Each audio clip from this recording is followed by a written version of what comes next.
Halo, Assalamualaikum warahmatullahi wabarakatuh. Perkenalkan, nama saya Yudi Asmaulana, SPD GR, dan saya ini adalah calon guru penggerak Angkatan 5 dari Kabupaten Bandung. Baik, kali ini saya akan menjelaskan trapesium usia, mulai dari diri, nilai, dan peran guru penggerak. Baik, untuk trapesium usia, saya gambarkan trapesium, dan mulai dari titik ini, yaitu titik 0, usia 0 sampai usia 24 tahun. Dan ini merupakan usia sekolah. Sedangkan dari usia 24 sampai 60 tahun adalah usia aktif produktif bekerja. Dan sekarang usia saya adalah 30 tahun. Dan untuk 60 tahun ke atas merupakan usia pensiun. Pada usia 10 tahun terjadi peristiwa negatif pada diri saya, dan pada usia 12 tahun terjadi peristiwa positif dalam hidup saya. Peristiwa negatif terjadi pada usia saya yang ke-10 tahun. Pada saat itu saya tertuduh mencuri uang tabungan teman saya sebesar 25.000 untuk ukuran anak kecil usia 10 tahun. Pada tahun tersebut, uang sebesar itu sangatlah banyak. Hal yang membuat saya tertekan dan berkesan buruk pada saat itu adalah tak ada satu orang pun yang mendukung saya di lingkungan sekolah. Semua teman sekelas dan bahkan wali kelas dan kepala sekolah pun seolah tak mensupport dan cenderung menginterogasi saya, padahal pada saat itu saya tak punya uang sedikit pun. Saya pun merasa sangat sedih, terpukul, merasa tak punya teman. Pada saat itu hanya sosok almarhumah nenek yang percaya pada saya dan membela saya. Kata nenek, "Nak, kamu sedang ketempuhan buntut maut," atau artinya kamu sedang terkena kesalahan yang dilakukan orang lain, padahal kamu tak melakukan apa-apa, tapi harus bertanggung jawab. Hal itu membuat saya tak percaya diri saat bertemu orang lain, karena takut dengan anggapan orang lain terhadap saya. Untung ada nenek saya yang memotivasi saya. Peristiwa positif terjadi pada saat usia 12 tahun. Ketika itu saya masih MTS kelas 1. Setelah lulus SD, saya masuk pesantren modern di daerah Tasik. Pada saat masa orientasi santri diadakan kemah akbar, semua santri berkemah di luar pondok untuk mengikuti serangkaian acara lomba yang diikuti regu yang telah dibentuk oleh panitia, yang terdiri dari kelas 1 MTS sampai kelas 2 madrasah aliyah.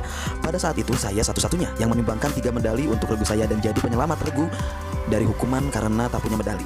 Saat acara penutupan kemah akbar dan pembagian medali masing-masing tim, saya dipanggil ke depan dan dituduh telah mengencingi Ustadz Nandang yang merupakan ketua forum alumni santri. Saya terkejut sampai dihukum dan dibentak sampai menangis. Saya tidak mengakui hal tersebut, dan di akhir Ustadz Nandang mengangkat saya yang sudah lemas dan bercucuran air mata dan berteriak, "Inilah santri baru teladan tahun ini." Dan saya pun kaget bercampur haru karena berhasil menjadi santri baru teladan, dan dari ratusan santri baru, hal itu membangkitkan kepercayaan diri saya. Walaupun pada saat itu saya menempati ranking keempat, tapi saya bisa mengalahkan santri yang lain yang sudah bisa bacaan Al-Quran sedari SD. Dampak emosi apa saja yang dirasakan hingga sekarang? Untuk peristiwa negatif, saya merasa malu, sedih, dan menjadi kurang percaya diri.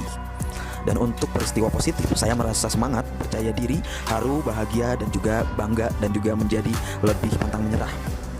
Mengapa momen yang terjadi di masa sekolah masih dapat saya rasakan dan masih dapat memengaruhi diri saya di masa sekarang? Karena peristiwa masa lalu yang mempunyai kesan amat dalam akan tersimpan di memori otak kita karena sangat berkesan, entah itu kesan baik atau buruk. Semakin dalam kesan yang pada peristiwa tersebut, semakin kita ingat peristiwa tersebut. Maka hal ini kadang memengaruhi diri saya untuk berkaca dari masa lalu, untuk mengambil sisi positifnya saja, dan hal yang buruk menjadi pelajaran agar lebih berhati-hati dalam bertindak. Pelajaran hidup apa yang saya peroleh dari kegiatan trapesium usia dan roda emosi terkait peran saya sebagai guru terhadap peserta didik saya? Hal ini merefleksi diri saya dan secara langsung mengevaluasi diri saya. Apa saja pelajaran yang bisa saya ambil dari peristiwa positif dan negatif yang bisa saya terapkan di masa kini dan masa depan, terutama dalam hal pendidikan, ya, kegiatan belajar mengajar. Dan juga apa saja yang telah saya lakukan. Apabila prestasi di masa lalu, maka saya dapat jadikan motivasi yang lebih baik dari hari ini, dan juga mengingatkan saya pada usia saya dan kematian, sehingga saya harus mempersiapkan diri saya sebelum tutup usia supaya bahagia, membahagiakan juga di dunia dan di akhirat. Dan tentunya saya harus menjadi contoh untuk siswa-siswa saya. Tentunya saya harus mendorong dan berpositif thinking kepada siswa yang melakukan kesalahan dan tidak menuduh sembarangan, juga mengapresiasi atas prestasi siswa dan pencapaiannya sekecil apapun, sehingga siswa jadi lebih termotivasi dan semangat dalam berprestasi. Bagaimana saya menuliskan nilai-nilai yang saya yakini sebagai seorang guru dalam 1 atau 2 kalimat menggunakan kata-kata guru, murid, belajar, makna, dan peran. Inilah kalimatnya. Peran guru sebagai pendorong, pemotivasi murid harusnya bukan hanya untuk memajukan murid, akan tetapi penyemangat dikala murid terkena masalah. Apa nilai-nilai dalam diri saya yang membantu saya menggerakkan murid, rekan guru, dan komunitas sekolah saya? Nilai yang ada pada diri saya yaitu percaya diri dan dapat menumbuhkan kepercayaan diri pada anak dan rekan guru dalam berkarya. Yang selanjutnya adalah persistensi atau pantang menyerah, termasuk ketika ada kendala dalam mengerjakan tugas. Yang selanjutnya yaitu kreatif. Saya selalu menjadi penggagas ide kreatif seperti konten sekolah yang sangat entertaining dan juga kreatif dalam memberikan tugas kepada siswa, yaitu dengan tugas berbasis konten TikTok dan Instagram. Tak sedikit siswa jadi produktif membuat konten dan bertambah followersnya dari konten tersebut. Salah satunya yaitu Colby yang memiliki lebih dari 77.000 followers, lebih dari saya. Berani berbeda dalam hal baik merupakan tantangan bagi seorang kreatif. Dan selanjutnya, apa peran yang selama ini saya mainkan dalam menggerakkan murid, rekan guru, dan komunitas sekolah saya? Peran saya bisa jadi sebagai motivator, fasilitator, dan penggagas ide baik.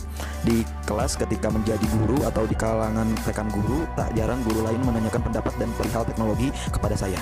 Dan saya menyediakan layanan gratis dalam pendampingan tutorial membuat video pembelajaran. Juga satu-satunya di sekolah yang berinisiatif menjadi guru penggerak. Terima kasih. Wassalamualaikum warahmatullahi wabarakatuh.